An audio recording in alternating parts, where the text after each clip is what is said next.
Hello guys, ઇન્ડોઆઈસમાં આપ સૌનું સ્વાગત છે। આ વિડીયોમાં આપણે ભારતના ઉપરાષ્ટ્રપતિ એટલે કે વાઇસ પ્રેસિડેન્ટ ઓફ ઇન્ડિયા વિશે ડિસ્કસ કરવાના છીએ। જો વાઇસ પ્રેસિડેન્ટ એ ભારતમાં સેકન્ડ હાઈએસ્ટ ઓફિસ છે। સૌથી હાઈએસ્ટ ઓફિસ કઈ છે તો પ્રેસિડેન્ટ ઓફ ઇન્ડિયા છે, અને બીજા નંબર ઉપર કોણ આવે છે તો વાઇસ પ્રેસિડેન્ટ આવે છે।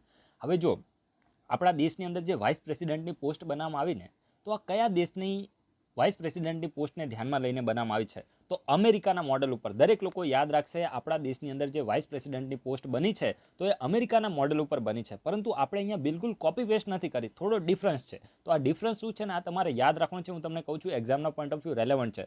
હવે જો અમેરિકાની અંદર કેવું છે, એક પ્રેસિડેન્ટ હોય ને એક વાઇસ પ્રેસિડેન્ટ હોય। હવે અત્યારે રિસન્ટલી અમેરિકામાં ઇલેક્શન કમ્પ્લીટ થયા છે અને રિઝલ્ટ આવ્યા છે, અને જો બાઇડન છે તો નવા અમેરિકાના પ્રેસિડેન્ટ બનશે। 20 જાન્યુઆરી એમને કાર્યભાર છે તો એને સંભાળશે। અને બીજા જે વાઇસ પ્રેસિડેન્ટ કોણ બન્યા છે તો એ કમલા હેરિસ એ વાઇસ પ્રેસિડેન્ટ બન્યા છે। હવે માની લો કે આ જે જો બાઇડન છે ને થોડા વૃદ્ધ છે, સમજી ગયા। હવે માની લો કે ભગવાન ના કરે ને એમને ટપકી જાય, જે પ્રેસિડેન્ટ બને ને 1 મહિનામાં એમને હાર્ટ એટેક આવી જાય કે કંઈ પણ કન્ડિશનની અંદર, જસ્ટ હાઇપોથેટિકલ આપણે વાત કરીએ છીએ, અને આ જો બાઇડન ભાઈ ટપકી જાય તો ત્યારે શું થશે, તો આ કમલા હેરિસ છે ને તો એ જો બાઇડનની જેટલી પણ ટર્મ બાકી હતી એ પૂરેપૂરી ટર્મ માટે શું બની જશે, પ્રેસિડેન્ટ બની જશે, સમજી ગયા। કમલા હેરિસ છે તો એ પૂરેપૂરી ટર્મ માટે પ્રેસિડેન્ટ બની જશે। ક્યારે? માની લો કે જો બાઇડન ટપકી જાય અથવા તો એમને કંઈ પણ થાય અથવા તો એમનું ઇમ્પીચમેન્ટ કરી લેવામાં આવે, તો આ બધી પરિસ્થિતિમાં કમલા હેરિસને ફૂલ ટાઈમ માટે અમેરિકાના પ્રેસિડેન્ટ બનીને આખા દેશ ઉપર રાજ કરવાની એમને સત્તા મળી જાય। પણ આપણા ભારતમાં થોડું ડિફરન્સ છે, ભલે આપણે અમેરિકાનું મોડલ લીધું છે પણ ભારતમાં થોડું ડિફરન્સ છે।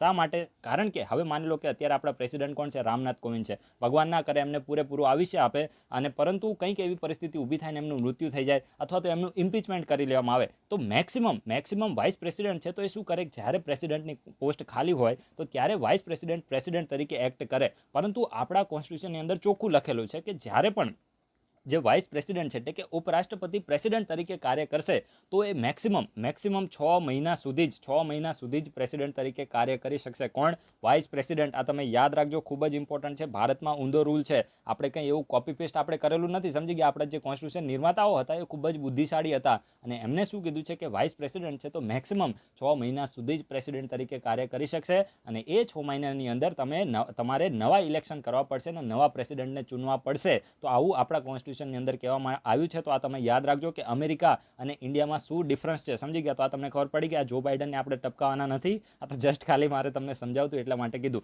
હવે આપણે થોડી વધારે ઇન્ફોર્મેશન લઈએ કે વાઇસ પ્રેસિડેન્ટનું ઇલેક્શન કઈ રીતે થાય। મોસ્ટ ઇમ્પોર્ટન્ટ છે ભાઈ પ્રેસિડેન્ટનું ઇલેક્શન। મેં તમને ગઈકાલે ડિટેલમાં કીધું હતું, સમજી ગયા, 1 દિવસ પહેલા, અને આજે આપણે વાઇસ પ્રેસિડેન્ટના ઇલેક્શન વિશે ડિસ્કસ કરવાના છે। તો જો જેવી રીતે પ્રેસિડેન્ટનું ઇલેક્શન ડાયરેક્ટલી નથી થતું, ડાયરેક્ટલી એટલે લોકો દ્વારા, જેવી રીતે આપણે પ્રાઇમ મિનિસ્ટર છે તો માની લો કે મોદી અને રાહુલ ગાંધીને તમે જ્યારે જનરલ ઇલેક્શન હોય તો આપણે તમે બીજેપી કોંગ્રેસને વોટ આપીને પીએમ બનાવો છો ને, તો એ લોકો ડાયરેક્ટ ઇલેક્શનમાં ભાગ લે છે। પણ આ જે પ્રેસિડેન્ટ અને વાઇસ પ્રેસિડેન્ટની પોસ્ટ છે તેમાં ક્યારેય ડાયરેક્ટ ઇલેક્શન થતી નથી, સમજી ગયા। આમાં કોઈ ડાયરેક્ટ ઇલેક્શન થતું નથી। તો જો હવે પ્રેસિડેન્ટનું ઇલેક્શન કઈ રીતે થાય છે ને મેં તમને ડિટેલમાં પહેલા વિડીયોમાં એક્સપ્લેન કરેલું છે, તો અત્યારે ફરીથી આપણે એમાં ટાઈમ ઇન્વેસ્ટ નહીં કરીએ। તમે જે પણ લોકોએ વિડીયો ના જોયો, હું તમને રેકમેન્ડ કરીશ કે તમે બંને વિડીયોને જોજો, પછી આ વિડીયો જોજો, સમજી ગયા। તો હવે જો પ્રેસિડેન્ટ, આ જે વાઇસ પ્રેસિડેન્ટ છે તો એનું ઇલેક્શન કઈ રીતે થાય છે તો ઇનડાયરેક્ટ ઇલેક્શન થાય છે। અને આ ઇનડાયરેક્ટ ઇલેક્શનમાં કોણ ભાગ લે છે, ઇમ્પોર્ટન્ટ છે ભાઈ। ઇનડાયરેક્ટ ઇલેક્શન વાઇસ પ્રેસિડેન્ટનું થાય છે, અને આ જે ઇલેક્શન છે તો એમાં સ્ટેટ એસેમ્બલીનો એટલે કે વિધાનસભાઓનો કોઈ રોલ નથી, ફક્ત ને ફક્ત જે પાર્લામેન્ટ છે તો એનો જ રોલ છે। યાદ રાખજો, ખૂબ જ ઇમ્પોર્ટન્ટ છે। જે વાઇસ પ્રેસિડેન્ટનું ઇલેક્શન થાય તો એમાં લોકસભા અને રાજ્યસભા બંનેના ટોટલ બધા મેમ્બર આની અંદર પાર્ટિસિપેટ કરે છે।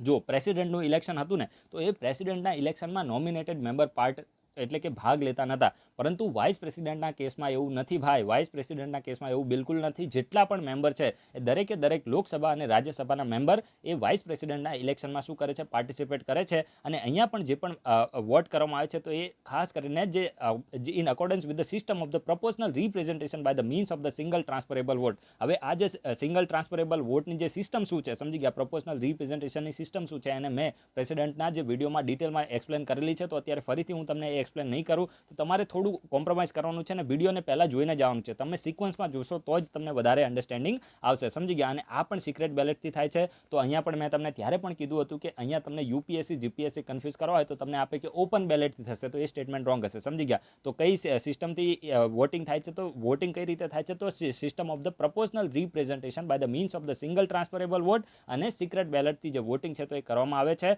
અને અહીંયા ઇલેક્ટેડ અને નોમિનેટેડ મેમ્બર છે લોકસભા અને રાજ્યસભાના ઇલેક્ટેડ અને નોમિનેટેડ મેમ્બર. હવે તો જે લોકસભા છે તો એમાં નોમિનેટેડ મેમ્બર આવશે જ નહીં, કારણ કે એંગ્લો ઇન્ડિયન છે. તો એને 104માં કોન્સ્ટિટ્યુશનમાં અમેન્ડમેન્ટ એક્ટથી આજે એંગ્લો ઇન્ડિયનનું જે રિઝર્વેશન હતી, જે નોમિનેશન હતું, તેને હવે કેન્સલ કરી દેવામાં આવશે, સમજી ગયા. તો આ પણ તમે યાદ રાખજો કે બંને હાઉસના જે ઇલેક્ટેડ અને નોમિનેટેડ મેમ્બર છે તો એ ભાગ લે છે. અને અહીંયા સ્ટેટની જે લેજિસ્લેટિવ એસેમ્બલી છે તો એનો કોઈ રોલ નથી, એટલે કે સ્ટેટની વિધાનસભાનો કોઈ રોલ નથી, પરંતુ એનો રોલ શામાં આવતો હતો, પ્રેસિડેન્ટમાં આવતો હતો. તમને ખબર છે ને. ચલો આ વિડીયોના કમેન્ટ બોક્સમાં છે ને હવે થોડું રિવિઝન તમે કરો, સાથે સાથે પાર્ટિસિપેટ કરજો. પાર્ટિસિપેટ કરશો તો જ વિડીયો ચાલશે, હું તમને ચોખ્ખું કહું છું. આ ધમકી નથી, પણ આપણો ઇન્ડિયાનો રૂલ છે, સમજી ગયા. તમે પાર્ટિસિપેટ કરજો કે પ્રેસિડેન્ટનું ઇલેક્શન થાય છે તો એમાં કોણ કોણ એ ઇલેક્શનની અંદર પાર્ટિસિપેટ કરે છે. દરેક લોકો રિવિઝન કરે. Revision is the key of success. આ યાદ રાખજો, revision is the key of success. દરેક લોકો વિડીયોના કમેન્ટ બોક્સમાં રિવિઝન કરે, સમજી ગયા. રિવિઝન ઇમ્પોર્ટન્ટ છે.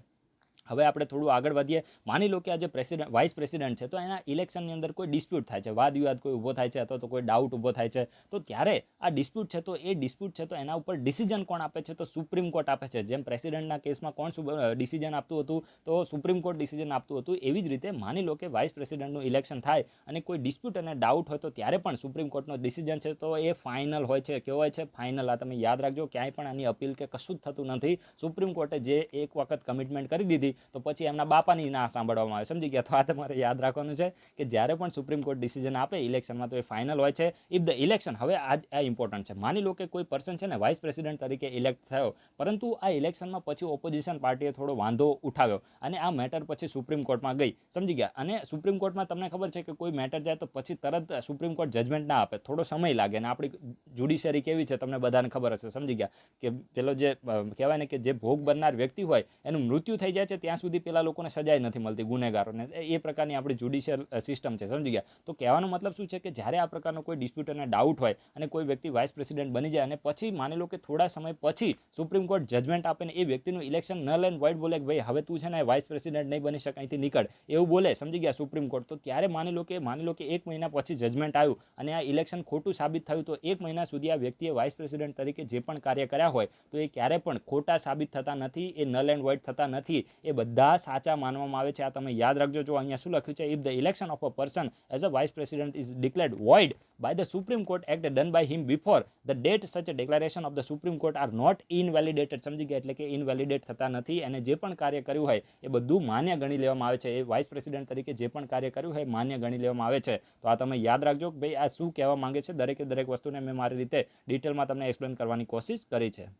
હવે જો આ ઇમ્પોર્ટન્ટ છે કે ભાઈ કઈ વ્યક્તિ એ જે વાઇસ પ્રેસિડેન્ટ છે તો એની માટે એની ક્વોલિફિકેશન શું છે. જેમ માની લો કે તમે જીપીએસસી ક્લાસ 1 2ની એક્ઝામ આપવાની હોય, પછી માની લો કે તમારે યુપીએસસીની એક્ઝામ આપવાની હોય તો કંઈક ક્વોલિફિકેશન હોય ને, તો એવી જ રીતે વાઇસ પ્રેસિડેન્ટ માટે ક્વોલિફિકેશન છે. તો જો આ છે ને કોન્સ્ટિટ્યુશનલ પોસ્ટ છે અને કોન્સ્ટિટ્યુશનલ પોસ્ટ હોય તો એમાં તમારે યાદ રાખવાનું કે ભાઈ સિટીઝન તો હોવા જ જોઈએ. કોન્સ્ટિટ્યુશનલ પોસ્ટમાં સિટીઝન હોવા જોઈએ, સમજી ગયા. તો ભારતનો નાગરિક હોવો જોઈએ. પછી એ જે વ્યક્તિ છે તો એની 35 વર્ષથી વધારે ઉંમર હોવી જોઈએ. આવું તો પ્રેસિડેન્ટમાં હતું ને કે 35 વર્ષથી વધારે. હવે જો આ ખૂબ જ ઇમ્પોર્ટન્ટ છે. He should be qualified for election as the member of the Rajya Sabha. Rajya Sabha લખ્યું છે ભાઈ, શું લખ્યું છે? રાજ્યસભા. આટલું બધું ભાર કેમ આપું છું? હવે જો હું તમને રિવિઝન કઈ રીતે કરાવે હું તમને કહું. અહીંયા જે પ્રેસિડેન્ટ હતું ને તો ત્યાં લોકસભા લખ્યું હતું, ખબર પડી? પ્રેસિડેન્ટમાં શું લખ્યું હતું? લોકસભા લખ્યું હતું. અહીંયા રાજ્યસભા છે, ચેરમેન છે, તો વધારે ચેરમેનનું રિલેશન કોની સાથે હોય છે? રાજ્યસભા.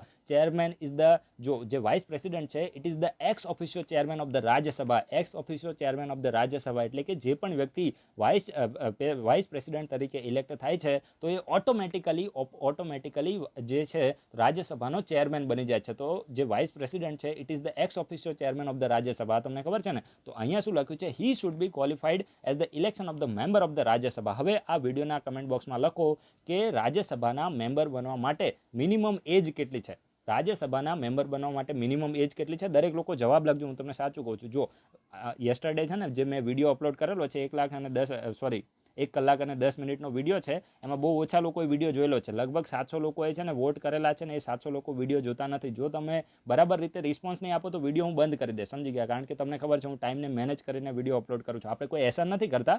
હું તમને જસ્ટ ખાલી એટલું જ કહું છું કે તમે જસ્ટ પાર્ટિસિપેટ કરજો. જેટલો ઉત્સાહ રાખશો એટલો મને ઉત્સાહ આવશે, કારણ કે થાકને દૂર કરવા માટે ઉત્સાહ જોઈએ. અને એ ઉત્સાહ કોણ આપશે? તમે આપશે. આપણે કોઈ પેટ્રોલ ના પુરાવાનું હોય. આપણા શરીરની અંદર પેટ્રોલ ના પુરાય, શરીરની અંદર મોટિવેશન આવે, સમજી ગયા? માઇન્ડની અંદર મોટિવેશન હોય, શરીરની અંદર મોટિવેશન હોય તો ઓટોમેટિક કામ થાય. તો એ તમારે કરવાનું છે, સમજી ગયા? આપણા શરીરની અંદર પેટ્રોલ આવતું નથી. એટલા માટે હું તમને કહું છું પાર્ટિસિપેટ તમે કરજો. તો લોકસભાના મેમ્બર બનવા માટે મિનિમમ એજ કેટલી હોય અને રાજ્યસભાના મેમ્બર બનવા માટે મિનિમમ એજ કેટલી હોય? બહુ જ સિમ્પલ ક્વેશ્ચન છે ને યાર, આ તો સાવ સિમ્પલ છે. આસાનીથી તમે આન્સર આપી શકો. હવે જો આ ખૂબ જ ઇમ્પોર્ટન્ટ છે. He should not hold any office of the profit. યાદ રાખજો કે કોઈ ઓફિસ ઓફ ધ પ્રોફિટ ના હોવો જોઈએ. એટલે કે સેન્ટ્રલ ગવર્મેન્ટમાં, સ્ટેટ ગવર્મેન્ટના કે કોઈ લોકલ ઓથોરિટી છે, માની લો કે અમદાવાદ મ્યુનિસિપલ કોર્પોરેશન છે, પછી માની લો કે કોઈ બીએમસી છે, એ પછી આરએમસી છે, આવું કોઈ પણ મ્યુનિસિપલ કોર્પોરેશન, લોકલ પંચાયત છે, નગરપાલિકા છે, આની અંદર એ પર્સન છે તો કોઈ સરકારી નોકરી ના કરતો હોવો જોઈએ. એને કહેવામાં આવે છે ઓફિસ ઓફ ધ પ્રોફિટ. હવે આ કોણ કોણ ભારતના વાઇસ પ્રેસિડેન્ટ બન્યા છે અને કેટલા સમય સુધી, આ બધું આપણી માટે યુપીએસસી જીપીએસસીમાં ઇમ્પોર્ટન્ટ ના હોય. માની લો કે તમે કોઈ બીજા નીચા લેવલની એક્ઝામની તૈયારી કરો છો તો આમાં કંઈ સમજાવવાનું ના હોય, સમજી ગયા? તમારી પાસે બુક હોય, તમે આને ખાલી ડેટ જોઈ લેજો એટલે તમને આઈડિયા આવી જાય, સમજી ગયા? આપણે મેન અહીંયા સમજવાનું છે, સમજી ગયા? કન્સેપ્ટને સમજવાના છે, જ્યાંથી ક્વેશ્ચન આપણો યુપીએસસી લેવલ ઉપર ખોટો ના પડવો જોઈએ, સમજી ગયા? હવે શું કહેવા માંગે છે? A sitting president or the vice president. જો આ ઇમ્પોર્ટન્ટ છે. યસ્ટરડે પણ મેં તમને કીધું હતું ને, માની લો કે કોઈ વ્યક્તિ પ્રેસિડેન્ટ છે, અથવા તો એ વ્યક્તિ વાઇસ પ્રેસિડેન્ટ છે, અથવા તો એ વ્યક્તિ યુનિયન મિનિસ્ટર છે, અથવા તો કોઈ સ્ટેટમાં ગવર્નર છે, અથવા તો માની લો કે એ વ્યક્તિ છે તો કોઈ પણ પ્રકારનું માની લો કે જો માની લો કે એ વ્યક્તિ કોઈ પણ પ્રકારનો મિનિસ્ટર છે, સમજી ગયા? સ્ટેટની અંદર મિનિસ્ટર છે, તો આ બધું છે ને, તો આને કોઈ ઓફિસ ઓફ ધ પ્રોફિટ ગણવામાં આવતું નથી. એક વખત ફરીથી બોલું છું, જે પણ વ્યક્તિ પ્રેસિડેન્ટ હોય, વાઇસ પ્રેસિડેન્ટ હોય, યુનિયન મિનિસ્ટર હોય, અથવા તો કોઈ પણ સ્ટેટની અંદર મિનિસ્ટર હોય, સમજી ગયા? તો એ વ્યક્તિને ઓફિસ ઓફ ધ પ્રોફિટ ગણવામાં આવતું નથી. આ તમે યાદ રાખજો. એટલે કે માની લો કે કોઈ વ્યક્તિ છે, હવે એ કોઈ સ્ટેટની અંદર માની લો કે એ વ્યક્તિ છે ને ગવર્નર છે, અને એ વ્યક્તિને તમારે વાઇસ પ્રેસિડેન્ટ બનાવો છે, તો તમે એને બનાવી શકો છો. જેવી રીતે અત્યારે આપણા વકૈયા નાયડુ છે ને, તો એ વકૈયા નાયડુ પહેલા મિનિસ્ટર હતા અને પછી એમને વાઇસ પ્રેસિડેન્ટ બનાવવામાં આવે છે, સમજી ગયા? તો આ પણ તમારે યાદ રાખવાનું, એને ક્યારે ઓફિસ ઓફ ધ પ્રોફિટ ગણવામાં આવતું નથી. હવે જો આ ઇમ્પોર્ટન્ટ છે. જે કોઈ પણ માની લો કે જો બીજેપી પાર્ટી છે ને, તો એ પોતાનો એક કેન્ડિડેટને વાઇસ પ્રેસિડેન્ટ તરીકે રાખે કે ભાઈ અમારે છે ને આ વ્યક્તિને વાઇસ પ્રેસિડેન્ટ બનાવો છે. એવી રીતે જેવી રીતે ઓપોઝિશન પાર્ટી હોય તો ઓપોઝિશન પાર્ટી પણ એક કેન્ડિડેટને રાખે કે ભાઈ અમારે છે ને આ વાય નામના વ્યક્તિને વાઇસ પ્રેસિડેન્ટના ઇલેક્શનમાં ઊભો રાખવો છે. હવે જો એકચ્યુઅલીમાં તો જીતે કોણ? જેની મેજોરિટી હોય એ જ જીતતા હોય છે, સમજી ગયા? જેવી રીતે અત્યારે વકૈયા નાયડુ છે તો ક્યાંક ને ક્યાંક બીજેપીથી અફિલિએટેડ છે, કારણ કે એમને આખું જીવન એમને બીજેપી માટે નીકાળ્યું છે, સમજી ગયા? એટલા માટે આ બધી કોન્સ્ટિટ્યુશનલ પોસ્ટ હોય ને એ ક્યારે ન્યુટ્રલ રહેતી નથી. આ તમે યાદ રાખજો. જ્યારે પણ રાજ્યસભાનું તમે ક્યારેક ડિબેટ જોતી એમાં કૂતરાની જેમ ભસતા હોય છે બધા, તો ત્યારે તમે જોશો તો ક્યાંક ને ક્યાંક એમનું જે અફિલિએશન છે તો એ બીજેપી તરફ વધારે હોય ને. એ તો રહેવાનું જ તે ભાઈ, એ તો રહેવાનું જ તે, સમજી ગયા? એટલે એ તમારે યાદ રાખવાનું. તો જો જ્યારે પણ કોઈ વ્યક્તિને વાઇસ પ્રેસિડેન્ટના કેન્ડિડેટ તરીકે ઊભો રાખવો હોય તો એનું જ્યારે નોમિનેશન ફાઇલ કરવામાં આવે કોઈ પાર્ટી દ્વારા, તો એ વ્યક્તિના નોમિનેશન માટે 20 જેટલા ઇલેક્ટર પ્રપોઝર હોવા જોઈએ. ઇલેક્ટર એટલે તમે સમજો ને, પ્રેસિડેન્ટની ઇલેક્શન કોલેજ હોય, ઇલેક્ટર કોલેજ હોય, એવી રીતે વાઇસ પ્રેસિડેન્ટની ઇલેક્ટરલ કોલેજ હોય. તો વાઇસ પ્રેસિડેન્ટની ઇલેક્ટરલ કોલેજ મેં તમને કીધું ને કે લોકસભા અને રાજ્યસભાના મેમ્બર દ્વારા વાઇસ પ્રેસિડેન્ટને ઇલેક્ટ કરવામાં આવે તો 20 લોકો એમનું નામને પ્રપોઝ કરે. પેલું પ્રપોઝ નથી ભાઈ, સમજી ગયા? એ બધી દુનિયામાંથી બહાર નીકળી જજો જો આઈએએસ બનવું હોય તો એ નામને 20 લોકો પ્રપોઝ કરે ને એ 20 લોકોએ જે સપોર્ટ કર્યો હોય તો 20 લોકો એને શું કરે? સેકન્ડર એટલે કે જે પ્રપોઝલ આવ્યું હોય, 20 લોકોએ પ્રપોઝલ આપ્યું, એને શું કરે? એને સેકન્ડ એટલે કે એને સપોર્ટ આપે.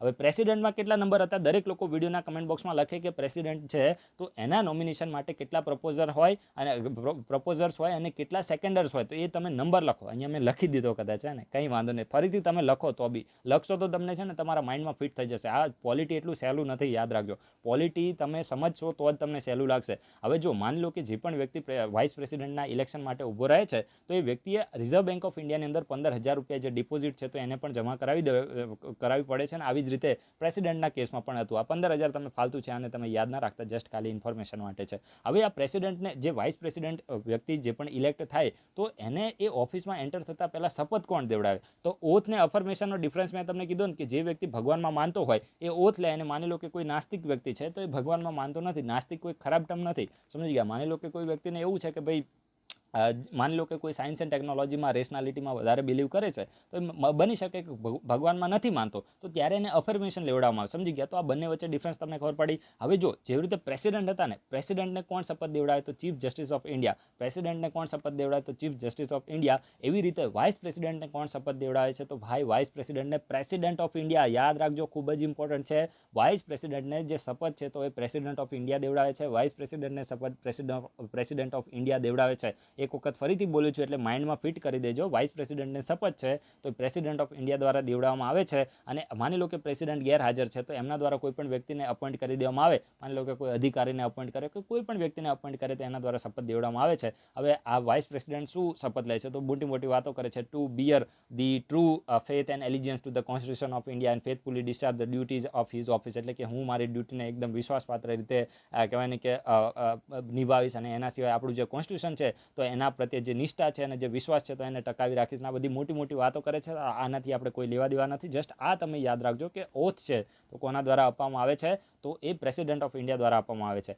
હવે આ ઇમ્પોર્ટન્ટ છે કે ભાઈ વાઇસ પ્રેસિડેન્ટની પોસ્ટ માટે કન્ડિશન શું છે? તો બે કન્ડિશન છે. તો એક તો છે ને, કોઈ પણ હાઉસની અંદર મેમ્બર ના હોવો જોઈએ. હાઉસ એટલે લોકસભા છે, રાજ્યસભા છે, અથવા તો કોઈ સ્ટેટની વિધાનસભા છે, અથવા તો વિધાન પરિષદ છે, એને આપણે લેજિસ્લેટિવ એસેમ્બલી અને લેજિસ્લેટિવ કાઉન્સિલ કહીએ, તો એની અંદર મેમ્બર ના હોવો જોઈએ. સમજી ગયા? એ વ્યક્તિ કોઈ પણ જે યુનિયન અથવા તો આપણે જે યુનિયનની પાર્લામેન્ટ છે અને સ્ટેટનું લેજિસ્લેચર હોય તો એની અંદર મેમ્બર ના હોવો જોઈએ. તો આ એક પહેલી કન્ડિશન છે. અને બીજું, ઓફિસ ઓફ ધ પ્રોફિટ ના હોવો જોઈએ. તો આ તો આપણે પહેલાં ડિસ્કસ કર્યું કે સરકારી બાબુ ના હોવો જોઈએ. તો આ તમને ખબર પડી ગઈ. હવે એના પછી જે ટર્મ અને વેકેન્સી, આ ખૂબ જ ઇમ્પોર્ટન્ટ છે ભાઈ. તો વાઇસ પ્રેસિડેન્ટની ટર્મ તો જનરલી જો 5 વર્ષની હોય છે. જેવી રીતે પ્રેસિડેન્ટની ટર્મ 5 વર્ષની હોય એવી રીતે વાઇસ પ્રેસિડેન્ટની ટર્મ છે તો 5 વર્ષની હોય છે. અને કોઈ પણ વ્યક્તિ અનલિમિટેડ નંબર વખત વાઇસ પ્રેસિડેન્ટ બની શકે છે. સમજી ગયા? હવે કોઈ આપણા ઇન્ડિયાની અંદર ફિક્સ નથી. યુએસએમાં પ્રેસિડેન્ટ છે તો ફક્ત 2 જ વખત બની શકે છે, પણ ઇન્ડિયાની અંદર એવું છે કે વાઇસ પ્રેસિડેન્ટ છે તો અનલિમિટેડ નંબર વખત બની શકે છે. પણ અત્યાર સુધી એટલું બધું કંઈ અનલિમિટેડ ચાલતું નથી. પછી લોકો પણ ઇરિટેટ થઈ જાય ને, તો એ રીતે માની લો કે 1 કે 2 વખત મેક્સિમમ જે વાઇસ પ્રેસિડેન્ટ છે તો એ બનતા હોય છે. અને જનરલી આમની જે ટર્મ છે તો 5 વર્ષની રહે છે. પરંતુ માની લો કે આમને એવું લાગે કે ભાઈ હવે મને છે ને આ વાઇસ પ્રેસિડેન્ટમાં કંટાળો આવે છે અને મારે હવે જલસાની મજાની લાઈફ જીવવી છે. સમજી ગયા? બોલે કે મેડમને હવે આપણે થોડા ટાઈમ આપવું છે, એટલા માટે હવે આપણે ક્યાંયથી રેઝિગ્નેશન આપીને જલસા કરવા જવું છે. સમજી ગયા? અને બોલે કે પ્રેસિડેન્ટને ભાઈ આ મારું રેઝિગ્નેશન લેટર લો, મને આ બધું કામમાં હવે કોઈ ઇન્ટરેસ્ટ નથી, હું અહીંથી નીકળું છું. બરાબર? મારે બોલે કે સ્વિટ્ઝરલેન્ડ ફરવા જવું છે તો એમને રેઝિગ્નેશન આપી શકે છે. સમજી ગયા? તો કોને રેઝિગ્નેશન આપે છે? તો પ્રેસિડેન્ટ ઓફ ઇન્ડિયાને રેઝિગ્નેશન આપે છે. સમજી ગયા? ખૂબ જ ઇમ્પોર્ટન્ટ છે ભાઈ. જે શપથ લેવડાવે છે તો પ્રેસિડેન્ટ ઓફ ઇન્ડિયાને શપથ લેવડાવી હતી તો એમને જ આમને રેઝિગ્નેશન આપે છે. અને હવે આ જે વાઇસ પ્રેસિડેન્ટ છે તો એમને એમની ઓફિસમાંથી રિમૂવ પણ કરી શકાય છે. ઇમ્પોર્ટન્ટ છે. જેમ પ્રેસિડેન્ટનું ઇમ્પીચમેન્ટ થાય ને, તો જો ઇમ્પીચમેન્ટ શબ્દ છે ને પ્રોપરલી પ્રેસિડેન્ટ માટે યુઝ કરવામાં આવે છે, પરંતુ વાઇસ પ્રેસિડેન્ટ છે તો એમને પણ કહેવાય ને કે રિમૂવ કરી શકાય છે. માની લો કે કોઈ પણ હાઉસ છે તો એ વાઇસ પ્રેસિડેન્ટના કામથી ખુશ નથી. બોલે કે આ ભાઈ છે ને વધારે પડતા નાટક કરે છે, આ ભાઈને અહીંથી નીકાળો, જલ્દી અહીંથી નીકાળો. એવું આ હાઉસના લોકો બોલે કે ભાઈ આ છે ને એ બીજેપીનું વધારે ફેવર કરે છે કે કોંગ્રેસનું વધારે ફેવર કરે છે. અથવા તો માની લો કે બીજેપીના લોકોએ જ ઇલેક્ટ કર્યા અને બોલે કે હવે તો ભાઈ હું તો કોન્સ્ટિટ્યુશનલ પોસ્ટ ઉપર આવી ગયો અને મારે તો હવે ન્યુટ્રલ થઈને કામ કરવું પડે, હું તમારો ઓર્ડર નહીં માનું. આ પ્રકારનું વાઇસ પ્રેસિડેન્ટ ધમકી આપવા માંડે. સમજી ગયા? તો ત્યારે બીજેપીવાળા બોલે કે હવે તમને જોઈ લઈશ, હવે તમે આવી જાઓ, તમારી અગેન્સ્ટમાં રિઝોલ્યુશન પાસ કરીને તમને અહીંથી ધક્કા મારીને નીકાળું. સમજી ગયા? તો આ રીતે બની શકે છે. તો આમને એમની ઓફિસમાંથી રિમૂવ પણ કરી શકે છે. He can also B remove. હવે એ રિમૂવ કરવા માટે ફોર્મલ ઇમ્પીચમેન્ટ પ્રોસેસની જરૂર નથી. જેમ પ્રેસિડેન્ટમાં ઇમ્પીચમેન્ટની પ્રોસેસ હોય, અહીંયા એવું નથી. અહીંયા જો એક વસ્તુ યાદ રાખજો, પ્રેસિડેન્ટ છે ને, જે વાઇસ પ્રેસિડેન્ટ છે તો એ મેઇનલી વાઇસ પ્રેસિડેન્ટ છે તો એ મેઇનલી છે ને રાજ્યસભા સાથે એમનું રિલેશન હોય. સૌથી વધારે રિલેશન કોની સાથે હોય? તો રાજ્યસભા સાથે હોય. કારણ કે એમને શું કરે છે? રાજ્યસભાને પ્રિસાઇડ કરે છે. સમજી ગયા? વાઇસ પ્રેસિડેન્ટ છે એ ખાસ કરીને રાજ્યસભાની સીટ ઉપર બેઠા હોય, જ્યારે રાજ્યસભાને પ્રિસાઇડ કરતા હોય તો એને ચેરમેન કહેવાય. ત્યારે એ વાઇસ પ્રેસિડેન્ટ ના કહેવાય. યાદ રાખજો, રાજ્યસભાને જ્યારે પ્રિસાઇડ કરતા હોય તો ત્યારે એ ચેરમેન કહેવાય છે. ઇન જનરલ એમને વાઇસ પ્રેસિડેન્ટ કહેવાય છે. પણ એ વાઇસ પ્રેસિડેન્ટ તો ખાલી કહેવા પૂરતું છે. સમજી ગયા? એક સિમ્બોલિક છે. એક હારે ભારત દેશની અંદર માની લો કે પ્રેસિડેન્ટની ડેથ થઈ જાય અથવા તો પ્રેસિડેન્ટ ફરવા માટે જાય મેડમને લઈને, તો ત્યારે એ પ્રેસિડેન્ટની ખુરશી ખાલી ના રહે, તો એટલા માટે વાઇસ પ્રેસિડેન્ટને થોડો ટાઈમ ત્યાં સુધી એક સિમ્બોલિક બેસાડી રાખવા માટે વાઇસ પ્રેસિડેન્ટની પોસ્ટ બનાવવામાં આવી છે. સમજી ગયા? હવે માની લો કે વાઇસ પ્રેસિડેન્ટને એમની સત્તા ઉપરથી દૂર કરવા છે તો ફોર્મલ ઇમ્પીચમેન્ટની જરૂર નથી.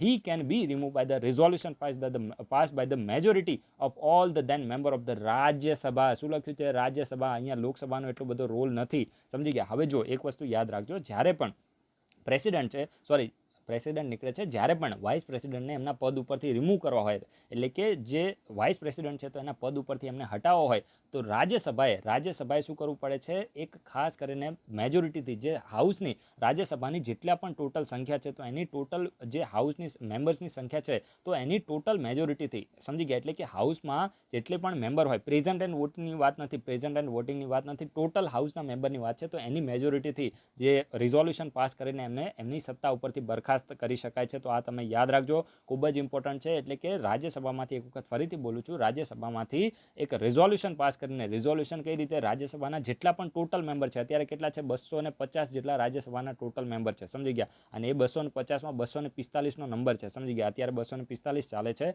તો આ તમારે યાદ રાખવાનું કે રાજ્યસભાના ટોટલ મેમ્બરની જેટલી પણ મેજોરિટી છે, અહીંયા પ્રેઝન્ટ એટ વોટિંગ નથી, હવે 245 છે, પણ માની લો કે ફક્ત 100 જ લોકો પ્રેઝન્ટ રહ્યા અને આ 100 માની લો કે ઓપોઝિશન પાર્ટીના હતી, ને આ લોકો પછી હવે ઓપોઝિશન પાર્ટી હોય તો ઓબ્વિયસલી એ લોકોને દૂર કરવા હશે તો બધા એના ફેવરમાં જ વોટિંગ કરશે, તો એટલા માટે ટોટલ મેમ્બરશિપને ધ્યાનમાં લેવામાં છે, સમજી ગયા. તો ટોટલ મેમ્બરશિપની મેજોરિટી હોય તો એનાથી રિઝોલ્યુશન પાસ કરીને જે વાઇસ પ્રેસિડેન્ટ છે તો એમના પદ ઉપરથી દૂર કરી શકાય છે. અને જ્યારે આ રેઝોલ્યુશન છે તો એને રાજ્યસભા પાસ કરી દે પછી લોકસભાએ શું કરવાનું હોય, આ જે રેઝોલ્યુશન છે તો એને જસ્ટ ખાલી અગ્રી જ કરવાનું, એને કે ભાઈ અમે આ જે રેઝોલ્યુશન છે એની સાથે મંજૂર છે, સમજી ગયા. તો ખાલી લોકસભાએ અગ્રી જ કરવાનું હોય છે. તો આ તમે યાદ રાખજો. અને લોકસભા છે તો આને સિમ્પલ મેજોરિટીથી પાસ કરે છે, લોકસભા છે તો આને સિમ્પલ મેજોરિટીથી પાસ કરે છે, અને જે રાજ્યસભા છે તો આને ઇફેક્ટિવ મેજોરિટીથી પાસ કરે છે. તો આ તમે યાદ રાખજો, ખૂબ જ ઇમ્પોર્ટન્ટ છે એક્ઝામના પોઈન્ટ ઓફ વ્યૂ, સમજી ગયા. હવે જો આ જે ઇફેક્ટિવ મેજોરિટી છે ને, તો આ ઇફેક્ટિવ મેજોરિટી કોઈ અલગ મેજોરિટી નથી ભાઈ, તમે કન્ફ્યુઝ ના થતા, આને સ્પેશિયલ મેજોરિટી કહેવાય, સમજી ગયા. સિમ્પલ મેજોરિટી કોને કહેવાય,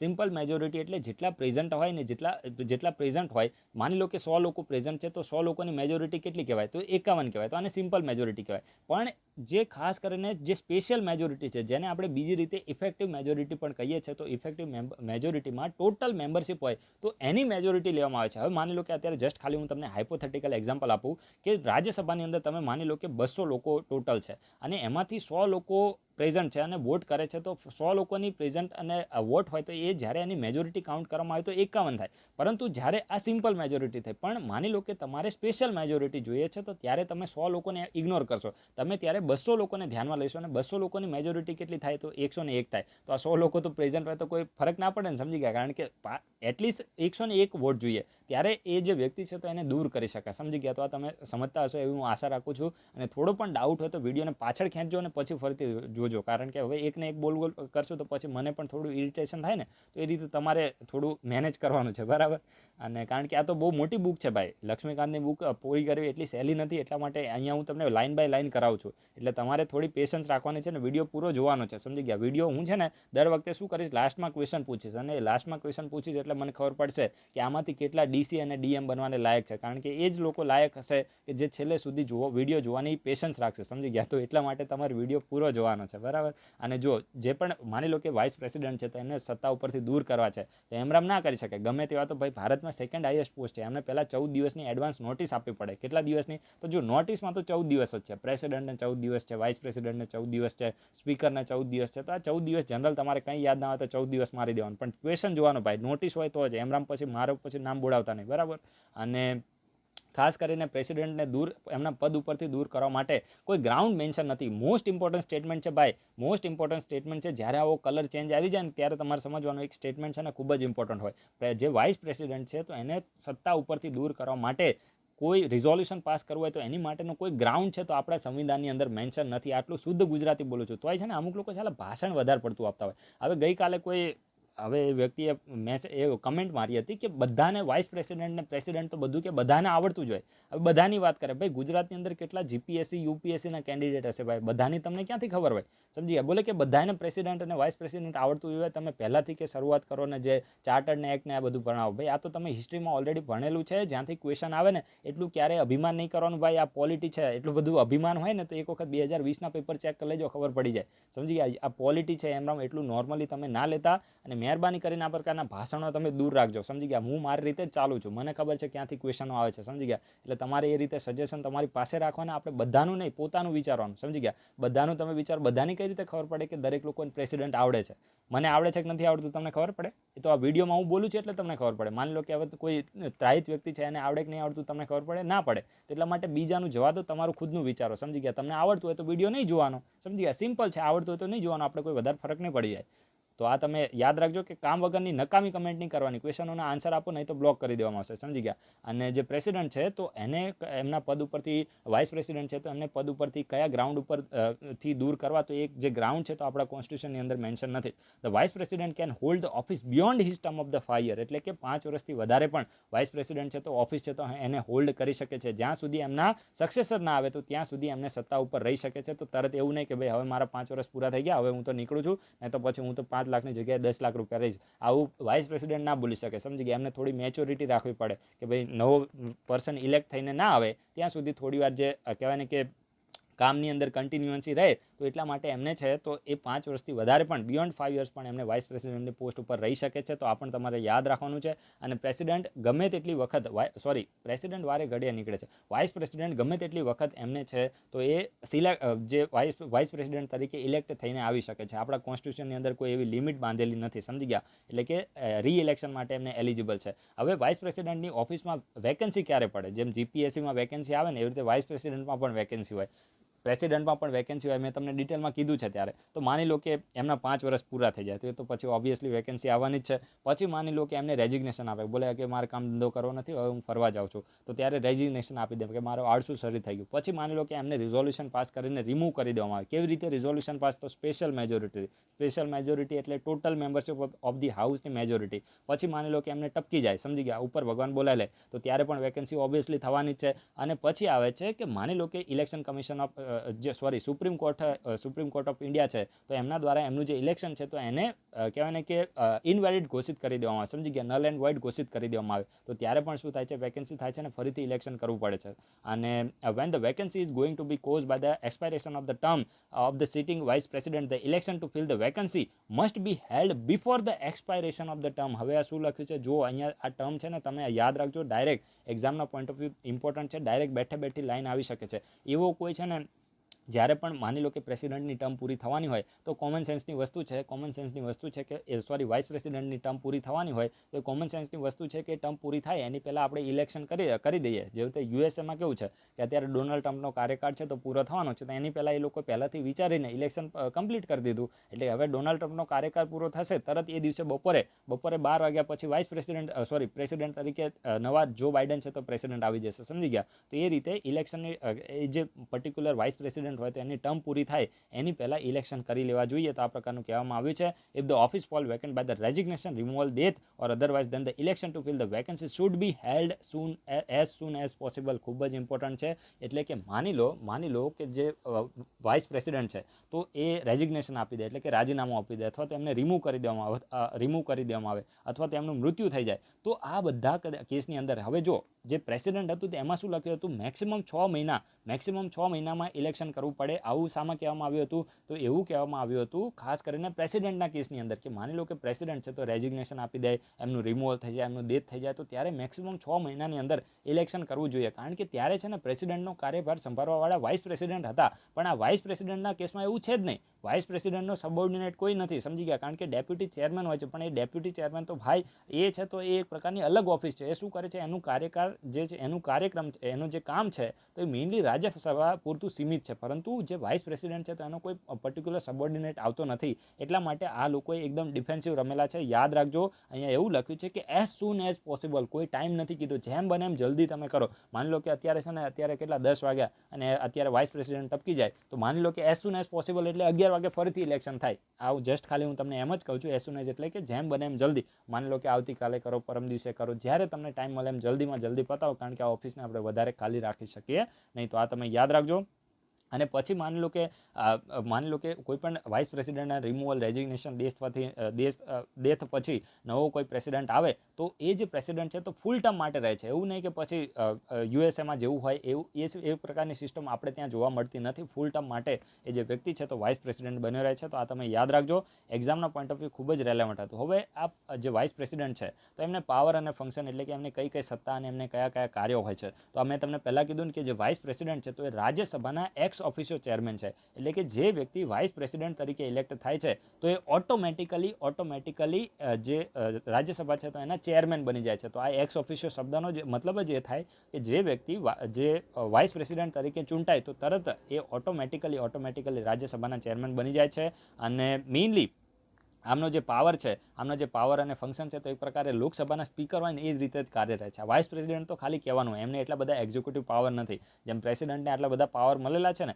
એક્ઝિક્યુટિવ પાવર છે, લેજિસ્લેટિવ પાવર છે, ફાઇનાન્શિયલ પાવર છે, જ્યુડિશિયલ પાવર છે, ઇમરજન્સી પાવર છે, તો મિલિટરી પાવર છે. તો આવી જ રીતે આ વાઇસ પ્રેસિડેન્ટને કોઈ આવા પાવર મળેલા નથી. ખાલી સ્પીકર, જે લોકસભાના સ્પીકર હોય ને, ભાઈ શાંતિ રાખો, બેસો, શાંતિ રાખો, બેસો, અવાજ બંધ કરો, કૂતરાની જેમ ઝઘડો નહીં, તો આવી રીતે કહેવાનું જ આમનું કામ હોય, બાકી કોઈ કામ ના હોય. સમજી ગયા? તો આ જસ્ટ ખાલી લોકસભાના સ્પીકર જેવું એમનું કામ હોય છે. અને રિઝેમ્બલ્સ ધ અમેરિકન વાઇસ પ્રેસિડેન્ટ. હવે જો અમેરિકાના જે વાઇસ પ્રેસિડેન્ટ છે ને, હવે આપણા જે કમળા હેરિસ છે ને, અમુક લોકો આને કમળા હેરિસ કહે છે, સમજી ગયા? કમલા હેરિસ છે, એનું નામ ખરાબ કરે. તો એ જે કમલા હેરિસ છે તો એમને પણ હવે શું કરશે, તો યુએસએની અંદર જે સેનેટ છે તો એને પ્રિસાઇડ કરશે. યુએસએમાં પણ એવું છે, જે વ્યક્તિ વાઇસ પ્રેસિડેન્ટ બને તો એ સેનેટ છે તો એને પ્રિસાઇડ કરે છે. તો એવી જ રીતે ઇન્ડિયામાં પણ વાઇસ પ્રેસિડેન્ટ છે તો એ રાજ્યસભાને પ્રિસાઇડ કરે છે. આપણે રાજ્યસભાને અપર હાઉસ કહે છે, ત્યાં અપર હાઉસ શું છે, સેનેટ છે. સમજી ગયા? લોઅર હાઉસ શું છે, તો હાઉસ ઓફ રિપ્રેઝેન્ટેટિવ છે. આપણે લોઅર હાઉસ શું છે, તો આપણે લોકસભા છે. સમજી ગયા? He act as the president when a vacancy occur. એટલે કે માની લો કે પ્રેસિડેન્ટ છે તો એમનું માની લો કે મૃત્યુ થઈ જાય, એમને રેઝિગ્નેશન આપી દે, એમનું ઇમ્પીચમેન્ટ થઈ જાય, તો આ બધા કેસની અંદર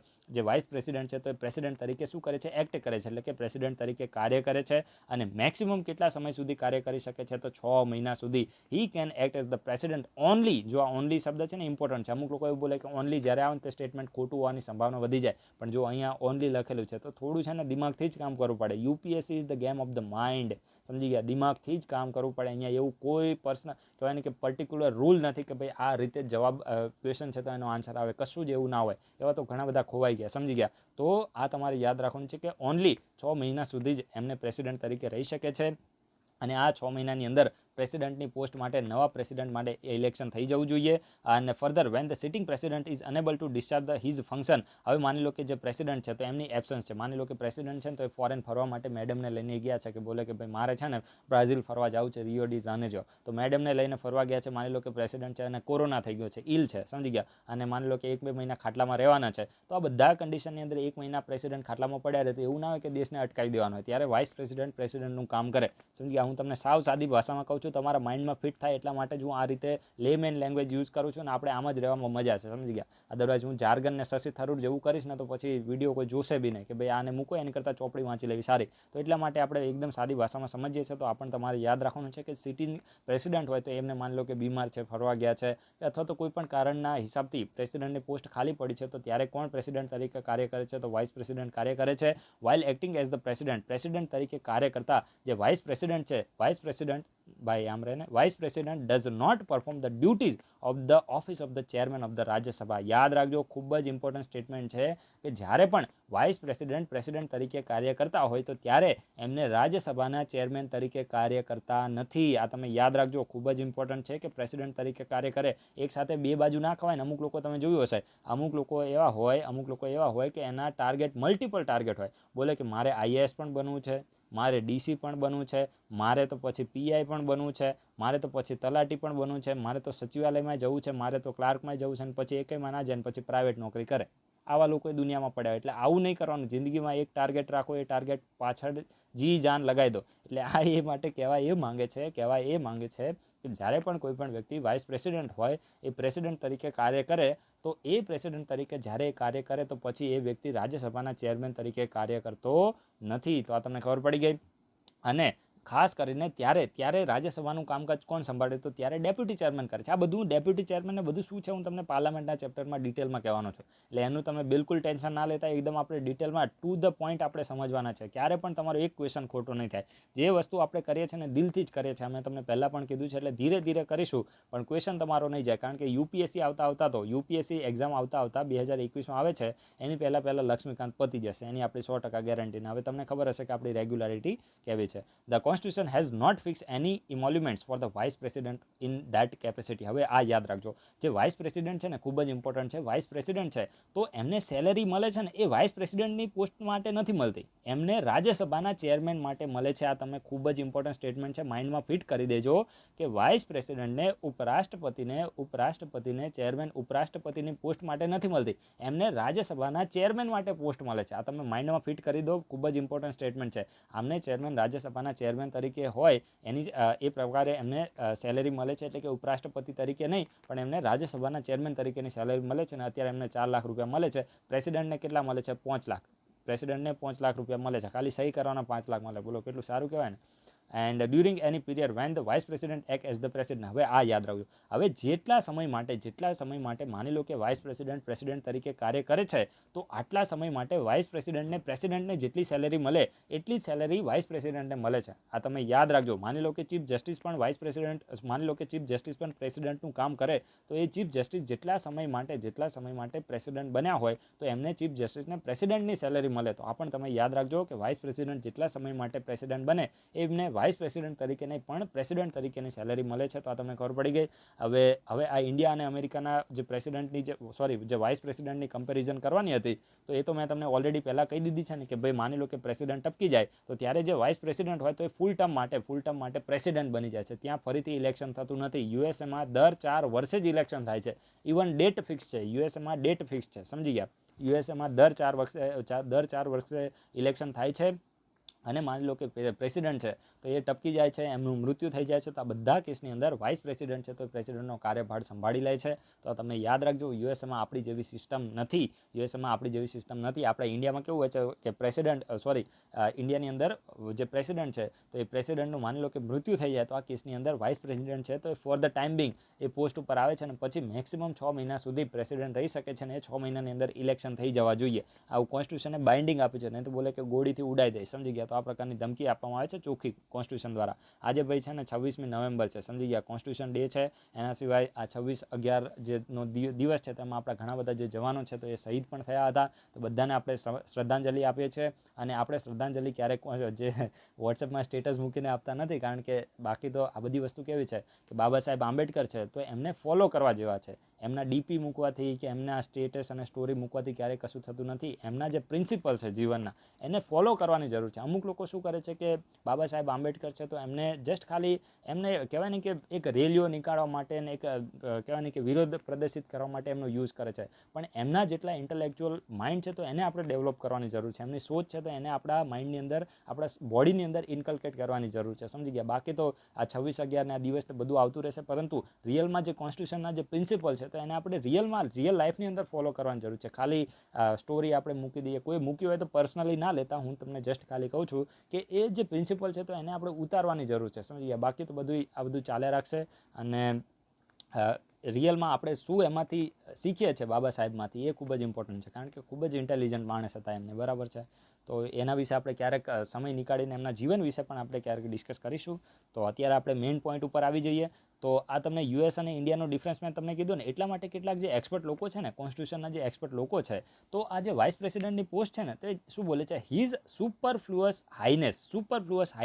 એટલે કે આમની ખાલી કહેવા પૂરતી પેલું કહેવાય ને કે સો કોલ્ડ હાઇનેસ છે કે ભાઈ આપણી જે હેરાર્કી છે, દેશની અંદર હેરાર્કી છે, તો એમાં પ્રેસિડેન્ટ પછી બીજા નંબર ઉપર વાઇસ પ્રેસિડેન્ટને રાખે છે. પણ એમનું કામ તો તમે જુઓ કંઈ જ કરવાનું નથી. ખાલી જે રાજ્યસભા છે તો એમાં બેસીને રાડો જ પાડવાની છે કે ભાઈ શાંતિ રાખો, નહીં તો થપ્પડ મારી, શાંતિ રાખો, આવું રાડો જ પાડવાના છે, કૂતરાઓ બંધ થવા, આવું જ કરે, બાકી એમનું કંઈ કામ જ નથી, સમજી ગયા. તો વાઇસ પ્રેસિડેન્ટને સુપરફ્લુઅસ હાઇનેસ આપી છે, આવું આ પ્રકારના કોન્સ્ટિટ્યુશનલ એક્સપર્ટ બોલે છે, સમજી ગયા. કોન્સ્ટિટ્યુશનલ એક્સપર્ટ બોલે છે કે ભાઈ આ મતલબ કહેવા પૂરતી જ આમને કહેવાની કે આટલી બધી હાઈ પોસ્ટ આપી છે, આમને કોઈ વધારે પડતું કામ કરવાનું તો છે જ નહીં, સમજી ગયા. અને ખાલી રાડો પાડવાના અમને 4 લાખ રૂપિયાની સેલરી મળે છે, પણ બહુ અઘરું કામ છે. હું તમને કહું, ક્યારેક તમને ટાઈમ મળે ને તો રાજ્યસભાનું તમે જોજો, તમને એટલો ગુસ્સો આવી જશે ને કે ભાઈ આવા આપણે અભણ લોકોને ક્યાં આ પાર્લામેન્ટની અંદર મોકલી દીધા, કે સાલા જે દેશ માટે કાયદાઓ બનાવે છે એમનામાં બુદ્ધિ નામની ચીજ જ નથી, સમજી ગયા. તો આ તમે યાદ રાખજો. આ એક્ઝામના પોઈન્ટ ઓફ વ્યૂ આ બધા જેટલા પણ ઇમ્પોર્ટન્ટ પોઈન્ટ હતા તો એ મેં તમને કીધા છે. અને આ આર્ટિકલ તો હવે આ તમારે ગોખવાના જ હોય, આમાં એટલું બધું કંઈ ખાસ સમજવા જેવું ના હોય, અને આ તમે તમારી બુકમાંથી પણ તમે વાંચી શકો છો. જે એક્સપ્લેન કરવાનું હતું તે બધું મેં તમને એક્સપ્લેન કરી દીધું છે. અને વિડીયો ગમે તો લાઈક જરૂર કરજો, અને વિડીયોના કમેન્ટ બોક્સમાં આન્સર આપવાનું જરૂર રાખજો. આન્સર નહીં આપો તો મજા નહીં આવે, આન્સર નહીં આપો તો મજા નહીં આવે, કારણ કે પાર્ટિસિપેટ તમારે કરવું જ પડે. હવે જે વિડીયોએ છેલ્લા અંત સુધી જોયું હશે તો એ છે ને બધા એક સેન્ટેન્સ લખશે એટલે મને ખબર પડશે. ડન, આવું તમે લખજો, ડન. છેલ્લે જે લોકોએ લાસ્ટ સુધી વિડીયો જોયો એ લોકો ડન લખે, લાસ્ટ સુધી જે લોકોએ વિડીયો જોયો એ લોકો ડન લખે ખાલી, એટલે મને ખબર પડશે. જે લોકોએ જોયું ને એ ડન નહીં લખે, સમજી ગયા. ખાલી ડન લખે એટલે આઈડિયા આવી જશે કે આટલા લોકોએ છેલ્લે સુધી વિડીયો જોયો છે. અને આપણી 100% ગેરંટી છે, તમે આ વિડીયોને પૂરો જોયો છે ને તો નેક્સ્ટ તમે 1 કે 2 વર્ષમાં સરકારી અધિકારી તમે છો. હું તમને ખાલી એમરામ સો કોલ્ડ મોટિવેટ નથી કરતો, આ રિયલ હું તમને કહું. પેશન્સ છે, જે વ્યક્તિ સામેવાળો માણસ મહેનત કરી રહ્યો છે અને સાંભળી શકે ને તો એ વ્યક્તિ ખુદ એટલી જિંદગીમાં પોતે જ આગળ આવી શકે, સમજી ગયા. કારણ કે એનામાં પેશન્સ હોય, એ વ્યક્તિ સામેવાળા માણસની મહેનતને સમજી શકે. તો તમે બધા જે લોકો ડન લખશે, સમજી લો કે તમે 1 કે 2 વર્ષની અંદર તમે ગવર્મેન્ટ ઓફિસર બની જશો, આપણી 100% ગેરંટી છે. So guys, thanks for watching. તમારા બધાનો દિવસ શુભ જાય, દિવસ નહીં તમારા બધાની રાત શુભ જાય. બરાબર છે, દિવસ તો હવે ક્યાંથી, અત્યારે રાત ચાલે છે. So guys, thank you.